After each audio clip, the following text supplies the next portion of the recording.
Y finalmente voy a hablar acerca de algunos trastornos de cada tipo.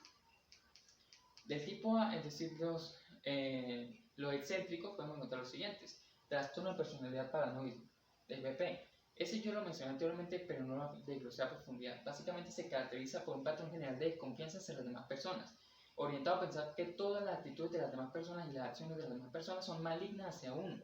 Esa persona puede pensar que todo lo que le digan es malo, que se dice así diga que es la mejor persona del mundo, el individuo que tiene este trastorno va a pensar que está burlando de él y se voltea y de una vez todo el mundo está hablando mal de él. Ese tipo de trastorno de personalidad paranoide.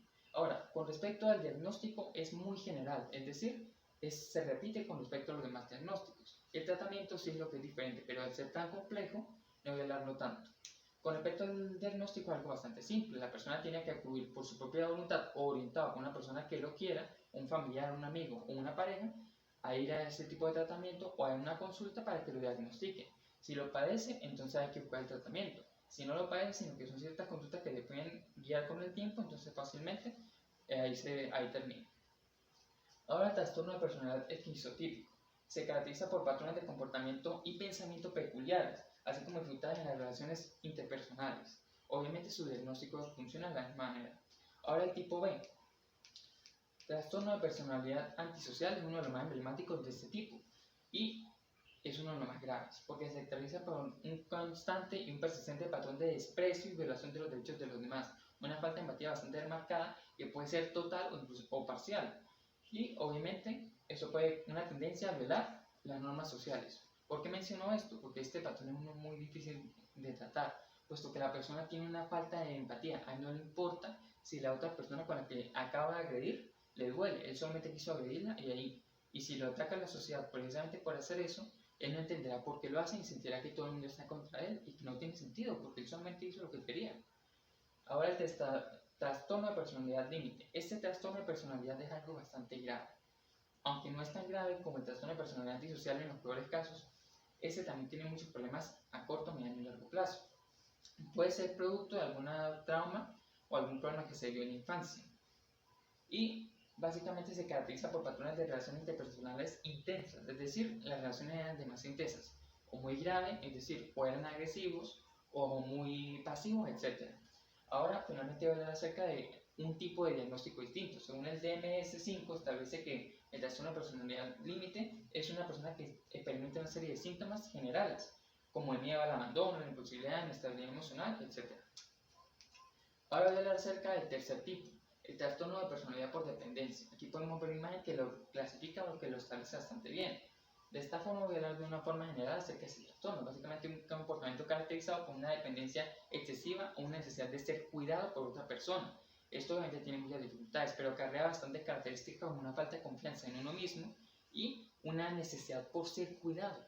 No se ve a sí mismo sin la otra persona. Eso puede tener problemas tanto en un ámbito familiar como con uno de los progenitores, es decir, el padre o la madre, un familiar como un tío, una tía, etc., o incluso con un amigo o una pareja. Ahora voy a hablar acerca del trastorno de personalidad obsesivo-compulsivo. Este trastorno de la personalidad es algo no tan grave como los anteriores en el tipo B, pero sigue siendo algo bastante difícil de tratar, porque básicamente es un trastorno donde la persona siempre está ansiosa, siempre quiere ser perfeccionista y lo persigue al extremo. Este trastorno es algo muy conocido debido a distintos canales que se han hecho populares donde tratan con estas personas.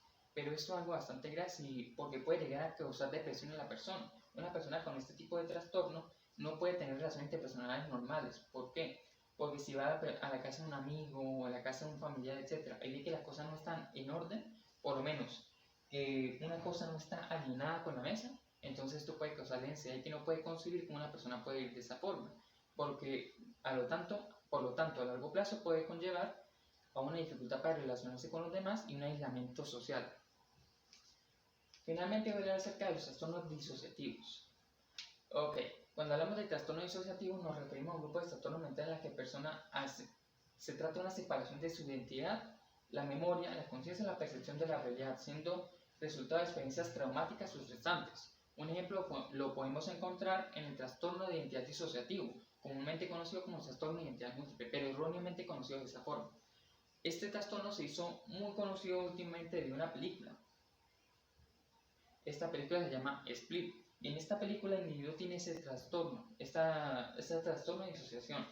El individuo en esta película tiene alrededor de 23 personalidades. Cada una tiene una personalidad marcada, tiene distintos trastornos entre sí, por lo menos el que podemos apreciar aquí fue producto de una agresión y un trauma que tiene el chamo, el individuo, por la agresión que sufría por parte de la madre. Cada vez que encontraba algo que no estaba en orden, la madre lo golpeaba de forma compulsiva, bastante agresiva. Entonces, para evitar ese tipo de problemas, desarrolló una personalidad que se encarga de limpiar todo de forma precisa y de forma perfecta, que posee trastorno de obsesivo compulsivo. Ahora, obviamente no solamente acarrea este tipo de trastornos, también podemos encontrar trastornos de la separación de la memoria, reprimen el pensamiento, reprimen esa parte de su vida. Por otra parte, de la percepción de la realidad, resultando de experiencias traumáticas, quiere decir que cambia su forma de ver el mundo, piensa que está en un sueño porque no puede aceptar que algo así pueda pasar. Muchas gracias por su atención. Esta fue toda una explicación acerca de lo que es la personalidad, la psicología de la personalidad, algunas teorías con respecto a la personalidad, así como los trastornos de la personalidad, tipos, clasificación, por qué se clasifican de esa forma, características de cada una de esas clasificaciones y una explicación breve de cada uno de esos trastornos que se encuentran en esas categorías. Ahora, como pueden apreciar aquí, más abajo se encuentran mis referencias bibliográficas. Listo.